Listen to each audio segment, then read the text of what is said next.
anak bisa mengalami yang namanya sindrom metabolic syndrome.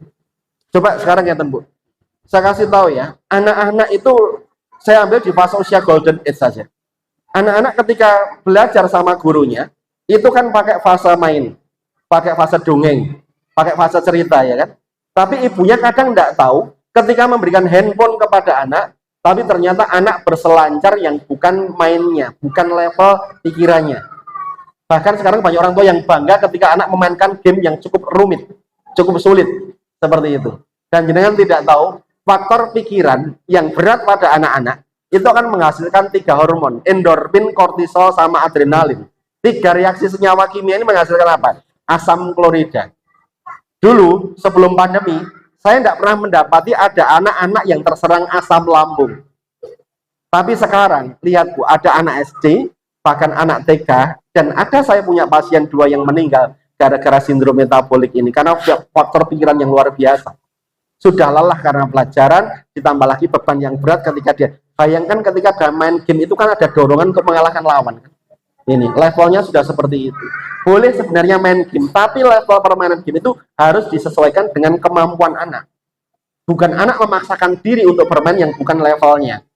Ini akan memacu aktivitas hormon-hormon liar pada anak-anak kita dan menjadikan, Masya Allah, permasalahan biasanya pada lambung. Nanti kebanyakan biasanya nafsu makan sudah tidak ada. Kalau ini larinya ke medis ini nanti. Ya, dari psikis ke medis. Nafsu makan nggak ada. Kemudian nanti mulai mual, mulai muntah. Kemudian pelajaran itu sudah sulit konsentrasi, sulit mengingat, gagal fokus, gagal paham. Kemudian mengalami yang namanya anxiety. Apa itu? Cemas, takut, ketakutan, seperti itu. Bunda takut, bunda takut. Padahal nanti mungkin jangan taunya bahwa dia itu dibully di kelasnya, padahal dia mengalami anxiety, seperti itu. Jadi para guru saya yakin tahu nih. Jadi anak-anak yang mengalami anxiety itu biasanya dia akan diam di bangkunya, dia akan sulit beradaptasi dengan temannya. Ini faktornya banyak sekali. Anxiety pada anak-anak. Ini. Jadi hati-hati. Saya ambil contoh. Ini beberapa hal yang kita tidak tahu selama ini ketika memberikan handphone kepada anak-anak kita ya, maka saya balik. Kemudian tantangan terbesar untuk anak usia sekolah dasar itu apa? Grooming. Saya ambilkan sebuah video grooming. Ini kejadian di Ekskarisi Jalan Surakarta. Kami menemukan 1.300 foto atau video siswa tanpa pakaian, tanpa busana, yang kita kenal dengan istilah grooming. Kita lihat beritanya di Metro TV. Anak lewat media sosial modusnya dikenal dengan istilah grooming, waktu berupaya mendapatkan foto maupun video saat melakukan kegiatan yang diperintahkan pelaku. Ani akan menjelaskan pada Anda mengenai apa itu grooming dan bagaimana dan modus kejahatan yang terjadi terhadap anak mereka dalam segmen flashback berikut hari. Silakan. Poin dan juga pemirsa, ada 1.300 foto dan video anak tanpa busana. Iya, anak tanpa pakaian, anak tanpa busana. Bapak Ibu, beberapa waktu yang lalu saya dengan teman-teman dari Babin Kamtibmas dan Babinsa yang dikelola oleh desa dan kecamatan, kami melakukan investigasi termasuk operasi di daerah kecamatan yang berbatasan objek wisata, yaitu Kecamatan Ngargoyoso. Karena apa? Didapatkan informasi ketika menjelang sore atau mungkin ketika malam itu di kebun-kebun teh yang ada di sana itu banyak dilakukan untuk kegiatan anak-anak meniru seperti apa yang dilakukan orang dewasa di dalam villa dan sebagainya. Kemudian kita lakukan sweeping, ya, kita lakukan sweeping, dan Masya Allah temuan kami cukup mengagetkan. Salah satunya apa? Kami menemukan alat kontrasepsi di tasnya anak usia sekolah dasar. Satu. Dan yang kedua, kami menemukan yang namanya pil KB di tasnya sekolah dasar, termasuk majalah-majalah dewasa tanpa pakaian. Iya, ini usia sekolah dasar. Sekarang saya sampaikan sama jenengan, ingat Bapak Ibu, baliknya anak usia sekolah dasar sekarang ini cepat banget. Zaman jenengan dulu mungkin menstruasi pertama SMP.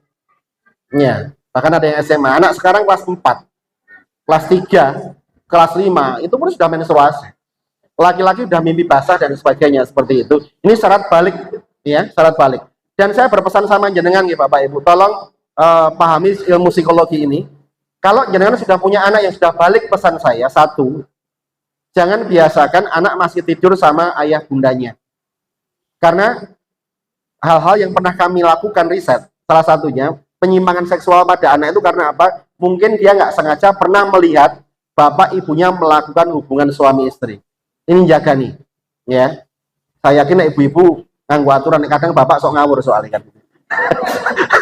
Ya, jadi jaga nih. Kalau sudah balik, tolong usahakan sudah berkamar sendiri. Tapi ketika berkamar sendiri pun harus dengan kawal. Contoh salah satunya apa? Nah, Bunda tidak melarang kamu mainan HP. Ini sudah malam, mana HP-nya sama Bunda, silahkan kamu bobok, besok main HP lagi. Nyun sewu, menurut pendapat kami, psikolog anak mengatakan, handphone kalau masuk ke kamar anak pada malam hari, itu banyak mudorotnya ketimbang manfaatnya. Satu, saya ambil semangat belajar ya. Nyun tidak pernah tahu ketika dia ngunci di kamar, klik, ternyata anak kita main game sampai pagi. Sholat subuh ragelem, mangkat sekolah angel, data okean drama. Kemudian ketika di dalam kelas, ini saya punya videonya soalnya, jam 10 sama jam 11, ini terjadi setelah pandemi Pak. Ya, karena terbiasa, handphone digunakan untuk pembelajaran seperti itu. Ini mata sudah lengket, sudah kelet, ngantuk, kepala banyak ditaruh di meja. Maka transfer knowledge dari guru kepada siswa terhambat karena mental anak sudah bawa dari rumah seperti ini. Ini hati-hati. Kalau ini dalam konteks sebenarnya masih wajar, iso ditantani. Yang paling parah yang kedua ini grooming. Apa itu grooming, Pak? Hati-hati. Anak yang sudah balik, yang sudah mengenal lawan jenis, mental mereka kelewat berani ketika mereka menggunakan media sosial. Bahkan kadang coba cek Instagramnya anak, cek WhatsApp-nya anak dan sebagainya. Salah satu tanda yang menyertai pada anak sudah balik itu apa? Satu, handphone dia sudah di password dan ibunya tidak boleh tahu passwordnya apa. Ini sebenarnya tanda yang menyertai secara psikis yang harus kita tahu. Ini. Kemudian berikutnya dia sudah mulai merubah penampilan. Anak usia sekolah dasar, karepe mono penampilannya sudah seperti orang dewasa. Wes meninggalkan yang syar'i. Ya, jadi pakai hijab sudah malas dan sebagainya seperti itu. Ngapunten Bu, ini sebenarnya ciri-ciri yang sudah dinampakkan oleh Allah gitu ya. Nah, kemudian ketika sudah mengenal lawan jenis, ketika tidur mereka mengenal yang namanya istilahnya sleep call. Panggilan sembari tiduran dengan video call. Dan mereka bertanya kabar satu sama lain. Bayangkan, kalau mungkin hanya sehari 2 hari, mungkin masih wajar Pak. Tapi hampir tiap hari ketika dia tidur, syaratnya harus sleep call. Kenapa saya bisa tahu? Karena saya interview terhadap pelaku dan korban.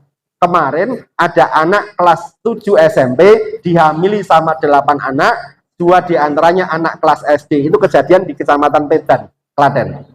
Anak kelas 7, itu pelakunya ada 2 orang yang SD. Ini. Ya, kemudian ketika mereka melakukan sleep call, ini dibarengi dengan kata-kata seperti ini. Kamu sayang nggak sih sama aku? Sayang. Kalau sayang, aku butuh bukti. Buktinya mana? Tolong lepas pakaianmu. Jadi anak ini sudah mulai diminta untuk melepas pakaiannya. Kalau nggak mau Pak, dianggap tidak cinta. Tapi kalau mau, resikonya besar sekali. Ini. Nah, kemudian ternyata yang laki-laki ini mulai memvideokan ketika yang perempuan itu melepas pakaiannya. Ini. Kemudian sampai akhirnya yang laki-laki ini banyak nonton film-film tayangan dewasa melalui live. Ya, hati-hati, live TikTok, live apa dan sebagainya itu tidak terfilter secara sempurna. Ya, kalau rekaman dan sebagainya mungkin terfilter, tapi kalau yang live itu supaya followernya banyak, kadang mereka pakai pakaian yang seksi kemudian mulai terlepas pakainya demi follower yang banyak. Itu cari duit yang mudah. Kadang seperti itu. Tapi mereka tidak tahu ternyata yang nonton itu banyak di kalangan mereka adalah anak-anak ini. Kemudian sampailah dia tuh nyoba belajar, mengajak melakukan hubungan suami istri saat rumah sedang sepi, atau bahkan virtual sex. Kalau virtual sex itu dia membawa handphone ke kamar mandi, video call, di sini mandi, sana mandi Pak. Itu virtual sex. Banyak kejadian yang kayak gini. Maka hati-hati ketika anak membawa handphone ke kamar mandi. Nih. Kemudian berikutnya yang laki-laki biasa kan melakukan minta hubungan badan. Kalau perempuannya nggak mau, ancamannya apa kira-kira? Videonya dia kan diapakan? Disebar. Mau tidak mau akhirnya perempuan sudah terjebak dalam hal ini. Hati-hati, jadi tantangan terbesar ujian kita sekarang ini banyak sekali. Ujian melalui anak. Maka lihatlah Bu, kita baca di At-Taghabun ayat yang ke-14 dan ke-15. Coba cari di Google, ayat yang ke-14, langsung terjemahannya bunyinya apa itu? Bukan orang mukmin ya, bukan orang Islam, tapi orang yang beriman. Masya Allah, orang yang beriman. Artinya antara harapan dan ujian ini luar biasa sekali. Karena harapan belum tentu menjadi kenyataan. Dan ujian sekarang sudah saya sampaikan, ujiannya sangat mengerikan sekali. Yuk sekarang bagaimana menjadi benteng yang tangguh, menjadi orang tua yang tangguh untuk anak-anak atas beberapa masalah yang kita hadapi, terutama di peradaban ini. Yang pertama, ya, saya akan kupas karena ini memang basicnya ada di sini.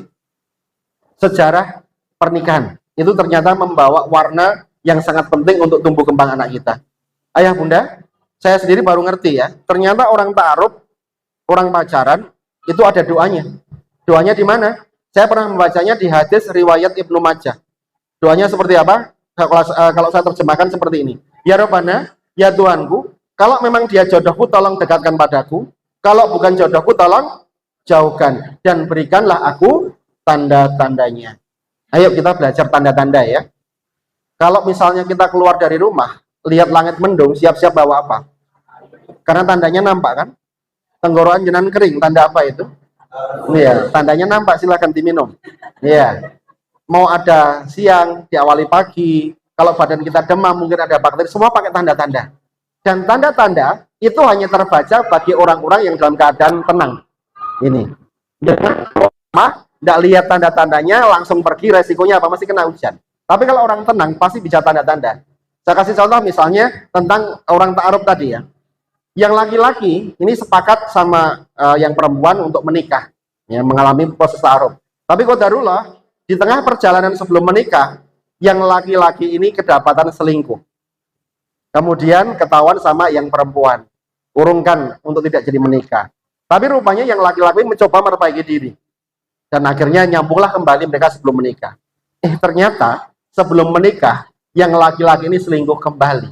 Maaf ya, secara psikologi saya katakan, ini sebenarnya tanda-tanda sudah dikasih lihat di depan. Ini.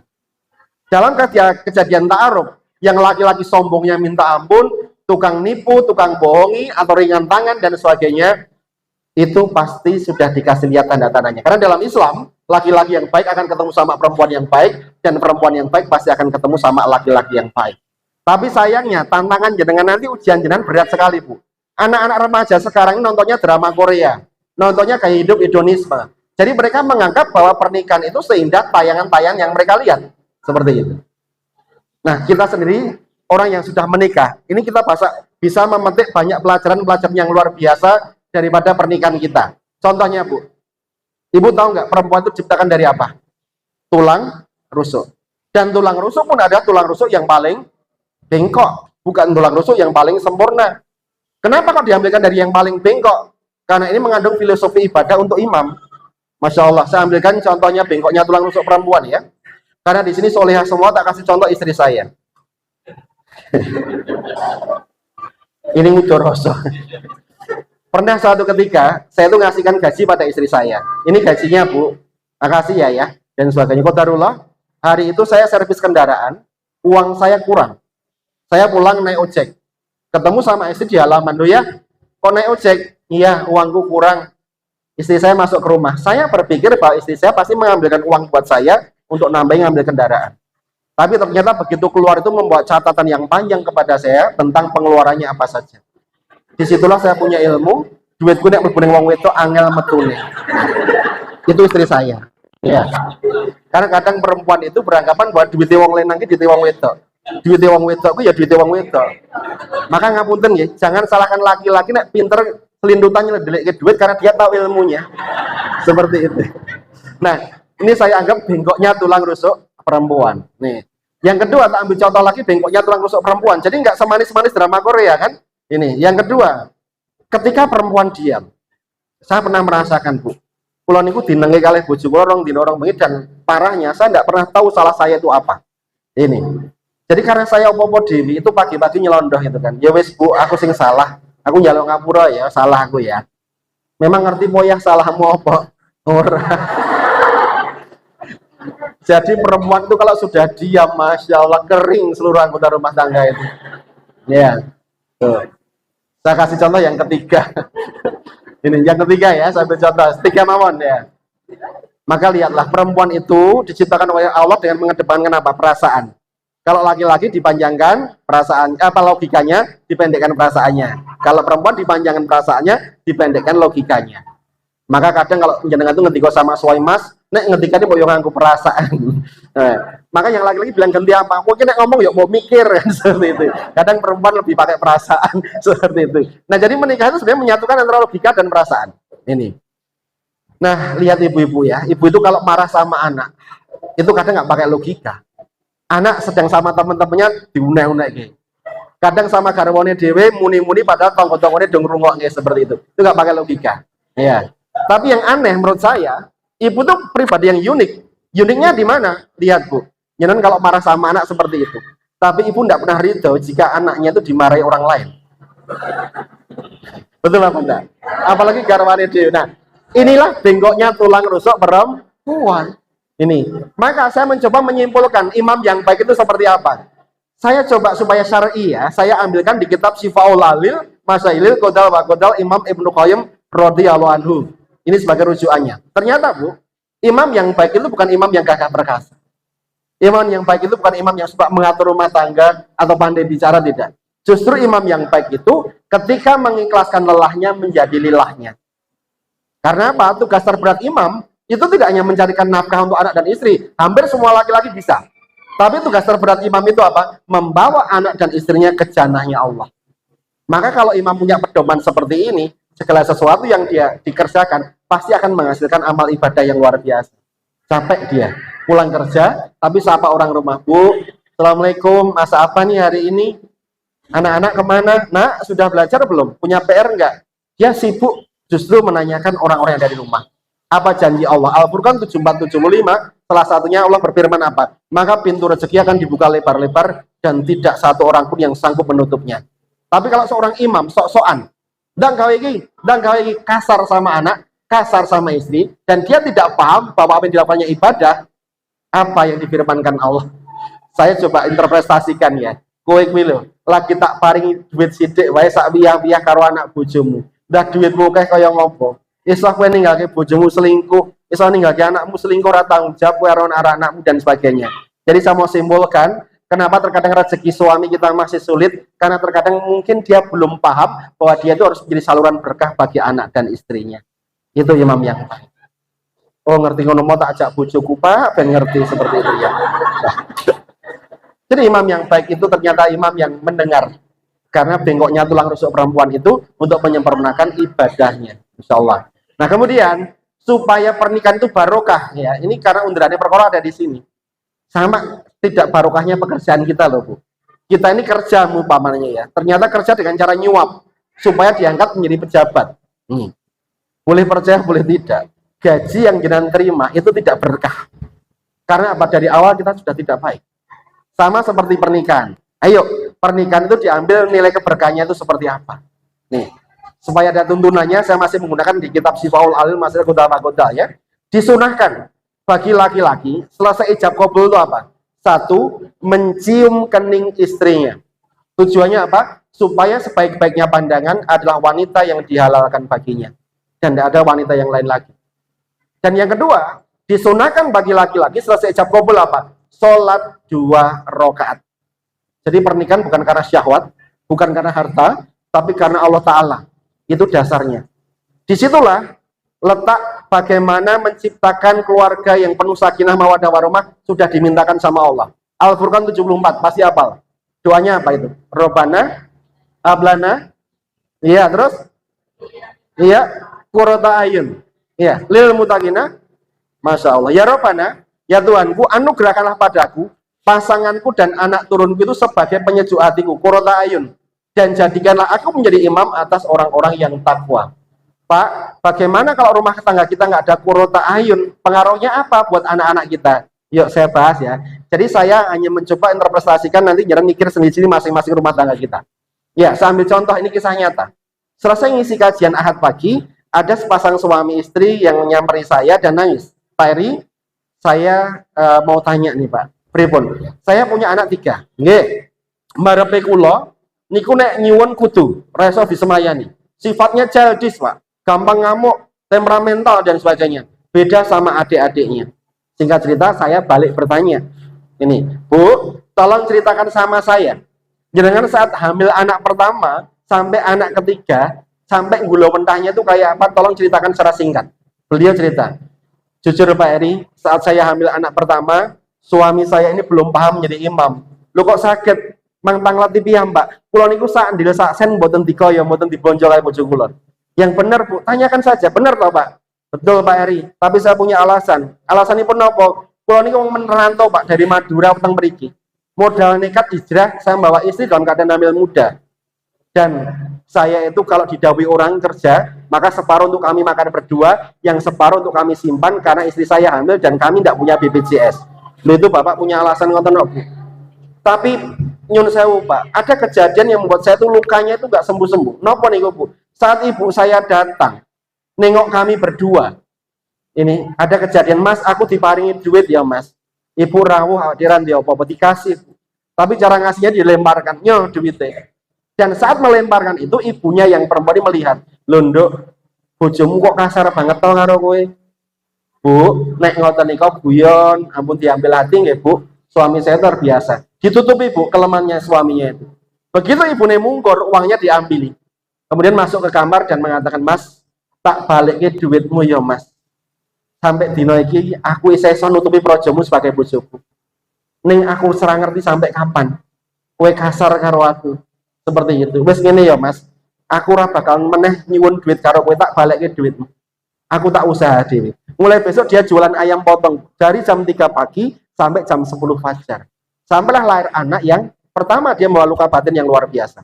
Kemudian saya tanya, waktu jalan bobot anak kedua, ketiga, pripun, Bu? Alhamdulillah, suami saya itu mulai dapat hidayah. Dari mana, Bu? Suami saya itu dapat borongan bikin pelafon di masjid yang belum jadi. Ketika muadzin kumandangkan adzan, dia nderek sholat. Padahal di rumah tidak pernah mau sholat. Karena faktornya pekewo. Kalau ada majelis ilmu, dia nderek mendengarkan. Sampai-sampai rajin puasa sunnah Senin dan Kamis. Stop, insya Allah saya sudah tahu jawabannya. Jawabannya nopo, Pak Eri? Kenapa karakter anak pertama kok tidak sama dengan anak yang ketiga? Itu kuncinya di mana? Yaitu kedewasaan berpikir suami istri, ketenangan batin suami istri, atau yang kita sebut kurota ayun, itu sudah mulai tercipta. Jadi silakan muhasabah. Kenapa karakter anak pertama, dua, dan ketiga kok tidak sama dan seterusnya? Itu berpengaruhnya pada kurota ayun dalam rumah tangga penjenengan. Meskipun sugih mbok kaya ngopo sugih jenengan, tapi kalau rumah tangga jenengan tidak kurota ayun, pasti berpengaruh pada tumbuh kembang anak kita. Islam detail mempelajari ini semuanya, Bu. Dan saya jumbuhnya sama ilmu psikologi, ternyata benar. Karena apa? Anak itu saya ibaratkan biji. Biji itu kalau jatuh pada tanah yang tepat, maka saya pastikan bijinya akan tumbuh dengan sehat. Karena nutrisi yang diambil banyak. Tapi kalau biji itu jatuh pada tanah yang kering, maka seandainya tanduran kita mau urip, enenge ya mengurip-uripan. Secara fisik, banyak anak-anak sekarang yang sehat. Tapi secara psikis, banyak yang hancur. Saya kasih bukti, Bu.